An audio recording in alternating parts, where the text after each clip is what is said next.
Welcome to the Rapid Response RN podcast, helping you keep your finger on the pulse of your patient's condition with real-life stories from the front lines of nursing. This podcast can help you sharpen your assessment skills, improve your ability to recognize the signs and symptoms of your patient's decline, be inspired to speak up and advocate, and know how to jump into action to promote the best outcome for your patients.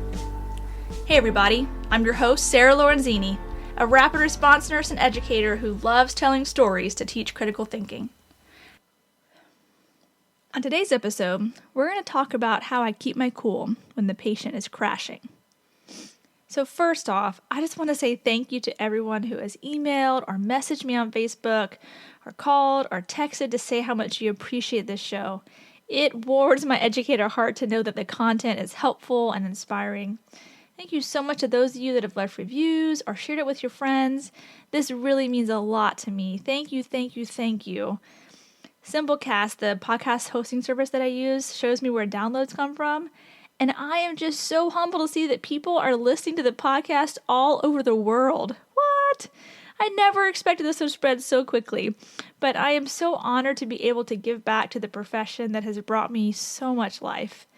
And shout out to the listeners in Canada and the Philippines and Romania, Ireland, United Kingdom, Qatar, Germany, France, and of course the US. I am so curious to know how you found my podcast, and I'm also really glad that you did. So thank you for subscribing, and I hope that it continues to help you in your professional development as a nurse.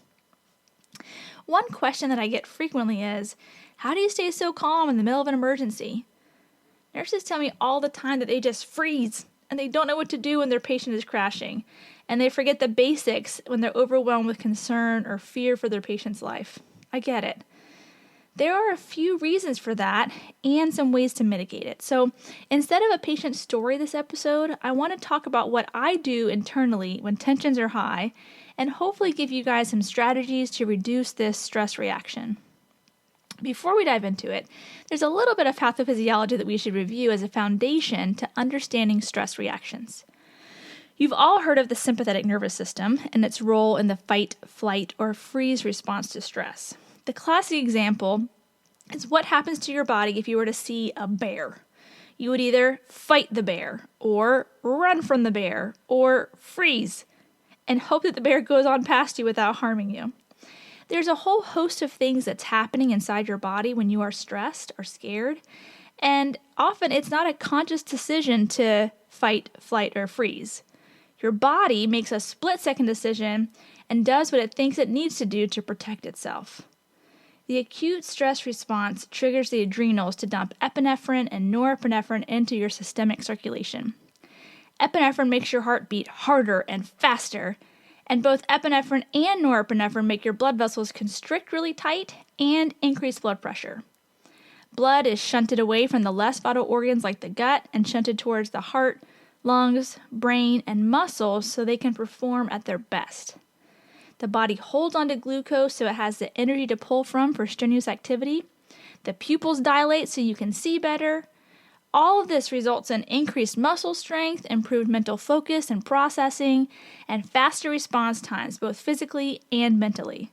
So cool how the body works. So now that we've got fight, flight, or freeze response down, I want to share with you a few personal experiences that have shaped the way that I respond to stress. The first one was when I was a scrawny little 10-year-old. My whole family took a snorkeling trip to the Keys, and we rented a boat that didn't have a ladder to help you climb in and out of it from the water. So every time I needed to get back in the boat, I would struggle and try to pull myself up into the boat. And after it was clear that I just couldn't do it, I would have to have someone grab me and pull me up into the boat. It was kind of embarrassing. Here I am, the oldest of the cousins, and I couldn't get into the boat without help. I just didn't have the upper body strength to do it. I promise I'm going somewhere with the story. Just stay with me. So the one time that I jumped into the water, I put my mask and snorkel on, and as soon as I looked under the water, I saw a huge barracuda, like 15 feet from me. I swam back to the boat faster than I had ever swam. I grabbed hold of the edge, and with one push, hoisted myself back into the boat. And everyone was like, "Whoa, Sarah, you did it by yourself." Yeah, I did. My little self was scared and had a huge dump of epinephrine and norepinephrine, and in that moment, I was faster and stronger than I had ever been. But after I calmed down and they finally convinced me to get back in the water, I was never able to perform with such impressive upper body strength again. Without that sympathetic nervous system activation, I was back to my normal poor upper body strength capabilities. But it stuck with me, and I've always remembered what I'm capable of when I'm scared. My second encounter with my body's physiological response to stress and the sympathetic nervous system activation was in high school. I was taking debate class and anatomy and physiology in the same semester. In debate class, I would prepare a really good speech or have a really solid rebuttal ready to go. But when it was about to be my turn to speak, I would feel super nauseous and my heart would race and I'd start breathing faster and my palms would get sweaty, and sometimes it was hard to even think over the pounding of my heart in my chest. Public speaking was really a struggle, but I wanted to do good at it. So at the same time, in anatomy and physiology class, I finally learned about the sympathetic nervous system and how it works to make you stronger, sharper, faster, your best self for emergencies. And I recognized that the nausea I felt was blood being shunted away from my gut. And the heart pounding and rapid breathing was a dump of hormones that are there to help me. And I remembered back to my Super Sarah performance the day I saw a barracuda and how helpful that dump of hormones really was. So instead of emotionally interpreting all the signs and symptoms of the sympathetic nervous system activation as something negative that will get in the way of my performance, I kind of trained myself to interpret them as cues that I was about to perform at my best. I would tell myself, Sarah, you feel nauseous, but you're not sick. Your heart is racing, which is sending more blood to your brain. There's nothing wrong with your heart. Your body wants you to breathe faster to give you some extra oxygen, but you can just take deep breaths and accomplish the same result.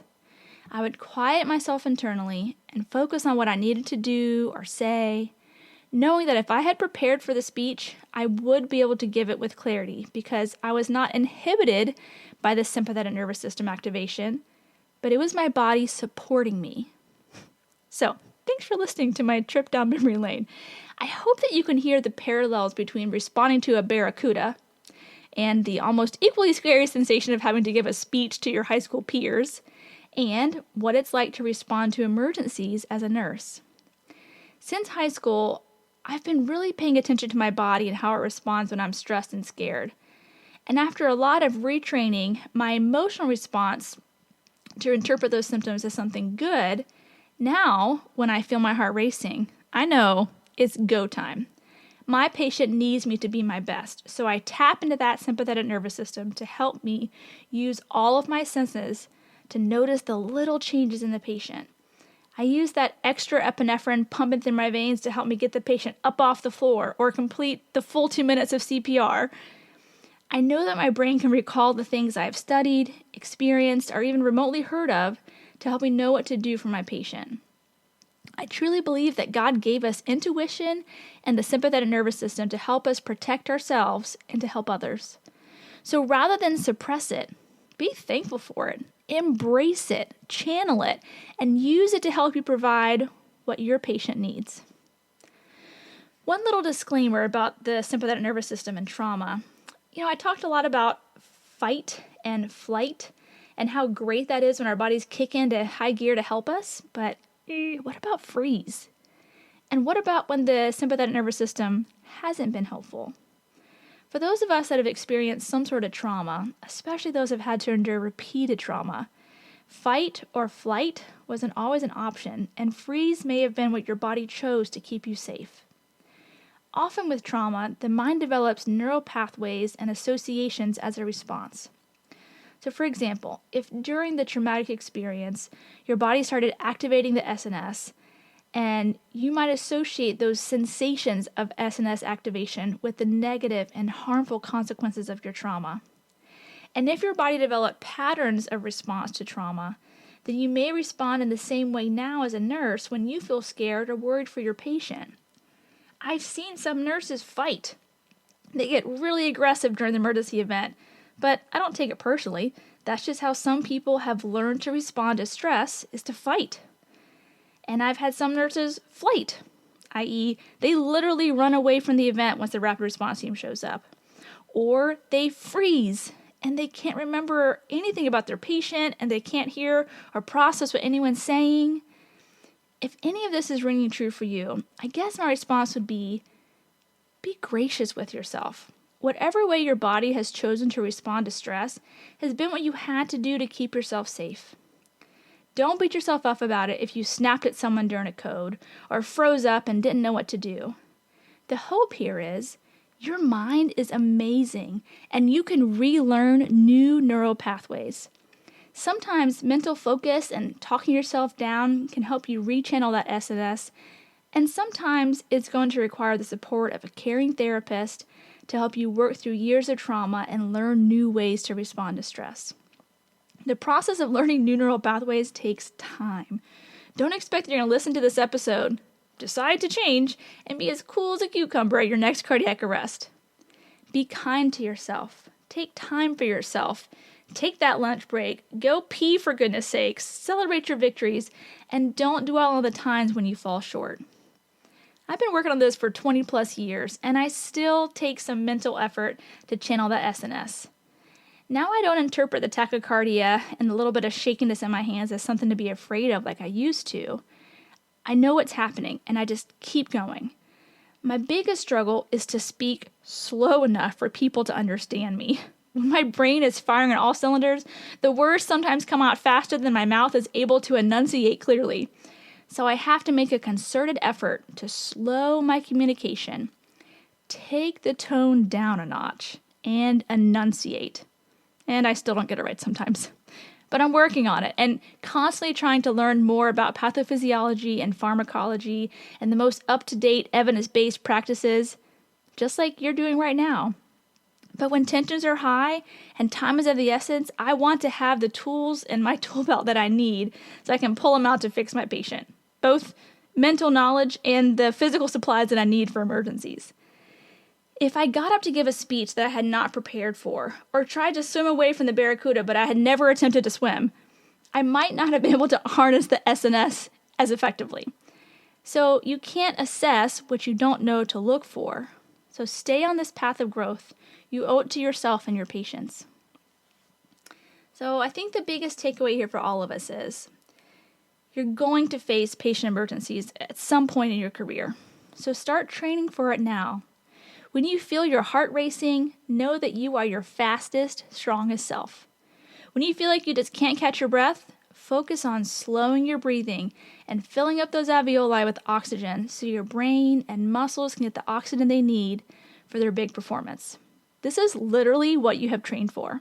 But no matter what certifications and degrees you have, sometimes we fall short and the knowledge we need, we just can't tap into it. But that's okay, because that's why we have the whole interdisciplinary team. Because together, with all of our sympathetic nervous systems in high gear, we can jump to action to give this patient the care that they need in an emergency. Well, that's it for today's episode. If you like this podcast, I'd love to hear from you. You can shoot me an email with questions or comments, and it would mean so much if you could take a moment to write a review on iTunes, as this helps more listeners find this podcast. Thanks for listening, and I hope you learned something that will save a life. Remember, nursing is a team sport, so trust your intuition and don't give up advocating until you are confident you've done what's right by your patient. You've been listening to the Rapid Response RN podcast. The views and opinions expressed on this show are that of Sarah Lorenzini and hers alone. They are not intended as medical advice and should not take the place of your institution's policies or procedures. Evidence-based practice is ever-changing, and your patient's care should reflect the current best practice. If you want to get in contact with Sarah, you can find her at rapidresponsernpodcast@gmail.com or on the Rapid Response RN Podcast Facebook page, as well as the podcast website, rapidresponsern.com.